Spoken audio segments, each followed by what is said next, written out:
Oh, what's up mga kabayan? Magandang araw sa inyo. Good news to sa atin mga kabayan kasi 'di ba, no? Itong mga to ay bumuo mga kabayan si Dan Fernandez ng Triocom, no? Triocom, mga ganyan mga kabayan para imbestigahan yung mga vlogger, no? Na pinagbintangan na nila na tinatawag nilang narco vlogger mga kabayan. Mga fake news yung mga yan no? Tayo naman ay nagbibigay lang ng reaksyon, no, sa mga nangyayari. So ngayon bawi-bawi lang mga kabayan. Ito si Atty. Topacio ay magpapile ng ethics complaint diyan kay Atty. Google mga kabayan. Kay Dan Fernandez, ewan ko ba mga kabayan, no? At may mga ganyan tayong congressman, no, na abuso sa kapangyarihan at ginagawang old times, no? Na parang ang mga Pilipino ay walang alam mga kabayan, nag-ahari-harian, gustong parang maging emperor mga kabayan. Na kung ano yung sabihin nila ay yun na yung masusunod. So pakinggan muna natin mga kabayan itong naging katapat, no, ni Dan Fernandez na si Atty. Topacio. Good to mga kabayan, para nang sa ganon maintindihan nila kung ano ba pinaggagawa nila mga kabayan. Abuso kasi yan Pakinggan natin mga kabayan. This is a verified complaint. The copy is right now on its way to the House of Representatives. This is an ethics complaint against Congressman Danilo Ramon Fernandez, or popularly known as Dan Fernandez, or Atty. Google. Anyway, it is for certain conduct unbecoming of a member of parliament, unparliamentary conduct, which were committed during the hearings of the platform. I will just give you the general details anyway. I will leave this copy for you, and those who wish for soft copies, I will viber to you later immediately a soft copy. If you recall, noon kong nililitis o diniging pinupungkol sa mga kapogo, kinatawan ko po roon. Nirepresent ko si Miss Catherine Cassandra Leong.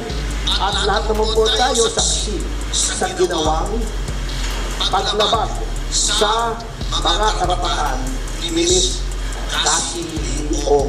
Specifically, not only the deprivation of the right to counsel, but physically,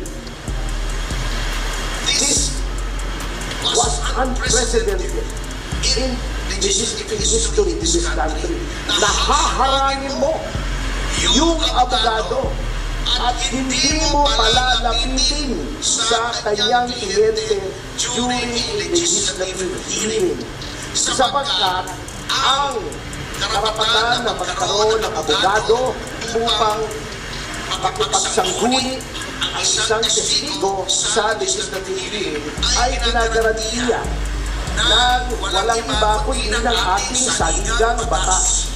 Yan ang problema mga kabayan pagkabuy Google kasi mga kabayan, Atty. Google. Hindi kasi nito mga kabayan alam, no?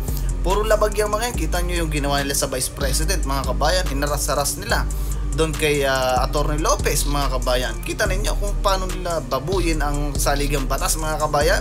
Diba? Tuhusay ka ngayon Dan Fernandez. Dapat hindi lang mga kabayan si Dan Fernandez, pati yung mga kasamahan niya dyan, si Abante, si Barbers mga kabayan. Kita nyo yung ginawa kay Colonel Grijaldo, diba? Number 2, pagwawarning sa abogado na huwag bigyan ng payo ang kanyang kliyente. Saang planeta po acceptable ang ganoong behavior? Nasasabihin mo, Atty. Topacio, do not approach your clients, otherwise you will be cited in contempt. How is that even possible? Number 3, yung hindi po pagbigay ng right to remain silent and the right against self-incrimination sa isang testigo. At si Congressman Fernandez, pagkamat hindi abogado, hindi ko naman sinasabing kapag hindi ka abogado ay hindi mo na alam ang batas. Ngunit, sinasabi na nga po sa kanila, or dapat, a person who is in the legislature should be charged with knowledge of the law. Because number 1, they are lawmakers. Tama. Paano kang gagawa ng batas kung ikaw ay walang alam sa batas? pwede naman pong basahin ang mga desisyon. Tama naman, to an extent, si Congressman Fernandez, pwede kang mag-google. At mag-google mo yung mga kaso. At kung meron kang hindi naintindihan sa kaso, meron ka namang legal staff siguro. O itanong mo sa kapwa o congressman na abogado, ano bang ibig sabihin ito? At pinoint out na nga po sa kanila na sa napakaraming kaso, the right to remain silent and the right against self-incrimination may be invoked not only in criminal proceedings, but in all proceedings, civil, administrative, legislative. At pinakita na nga po sa kanila ang batas. Pinoint out na nga po sa kanila yung batas. Bakit ayaw pa nilang sundin? That is also against the oath that they have taken when they took their oath of office to defend and protect the Constitution and the laws of the Republic of the Philippines and pronouncements of the Supreme Court, according to our civil code, are part of the law of the land. So yan po ang isang violation, ano? Number two, yun pong the right of a witness to be treated with dignity and with respect kapag ikaw ay tinatawag. Yan, tama to mga kabayan.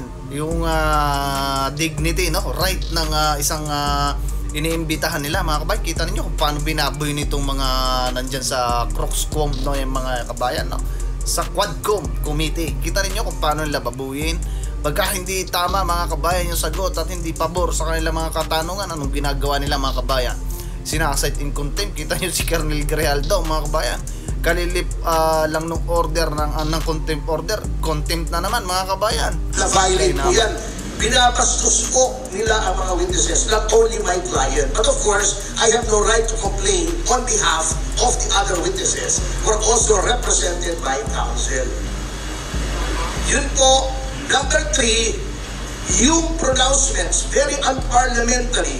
Alam niyo po, in all parliaments in the entire civilized world, meron pong language na tinatawag nila unparliamentary. Diba? Ayaw na ayaw nila si Pangulong Duterte. Sinabi nila, do not use offensive words. Pero bakit sila tatawagin nilang pathological liar, puro kapak-cute, puro ganon, tatakutin mo pa. Misleading the witness, sasabihin pa, tignan mo itong mga napatay, di umano dahil daw ng pogo. Tignan mo yan, we will grant you immunity if you testify against them. That is misleading. Katulad yan mga kabayan, napaka-misleading din mga kabayan ang sinabi ni Barbers, no? Sa mga vlogger na tinawag niya mga narco-vlogger na which is wala pa naman siya napapatunayan mga kabayan. Kita mo, yung pag tinawag kasi mga kabayan ng narco-vlogger, ibig sabihin nun, pinupunduhan ka ng mga drug lords, no? Idinamay pa sa pogo mga kabayan. The legislature cannot grant immunity. It is only the prosecution in certain cases and the prosecution with the consent of the court in other cases that may grant immunity by way of making a witness, a state witness. It is not for the legislature to grant immunity. They can only grant transactional immunity, which I can explain later on, but they cannot grant complete immunity. So, pagsapasabahin yan, ayaw nilang makausap sa abogado. Bago tatakutin nila para magsalita against the right to self-incrimination and against the right to remain silent. Pagkatapos, ikagrant mo na, papanakuhan mo ng immunity na wala ka namang kapangyarihan ibigay. All of these are unparliamentary conduct. And nakalagay po, may rules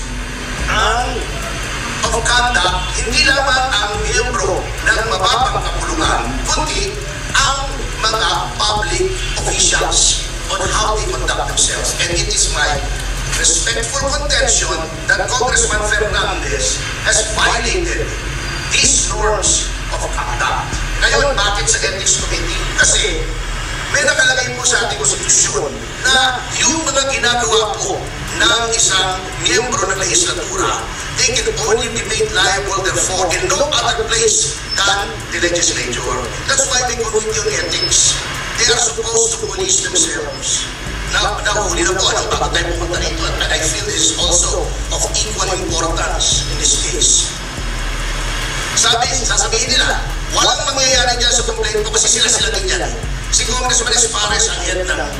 Committee on Ethics. Pagtatakpan lang nila yung sarili nila.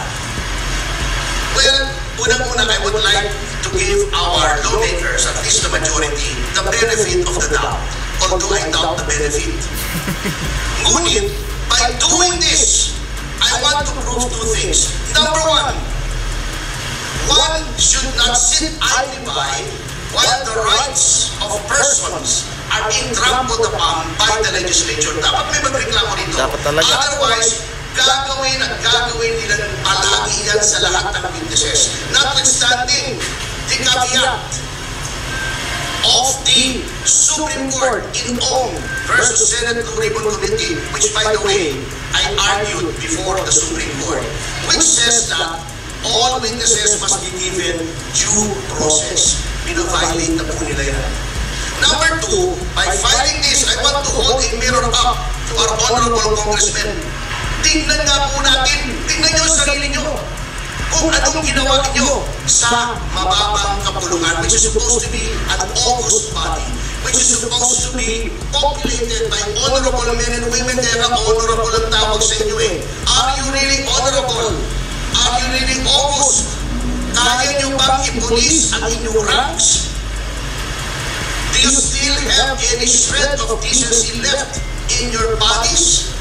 Para makita na mali ang ginagawa ng isang miyembro ninyo at disiplinahin ninyo. Because by no stretch of imagination is such conduct exhibited by Congressman Fernandez allowable or should be countenanced or tolerated by anyone.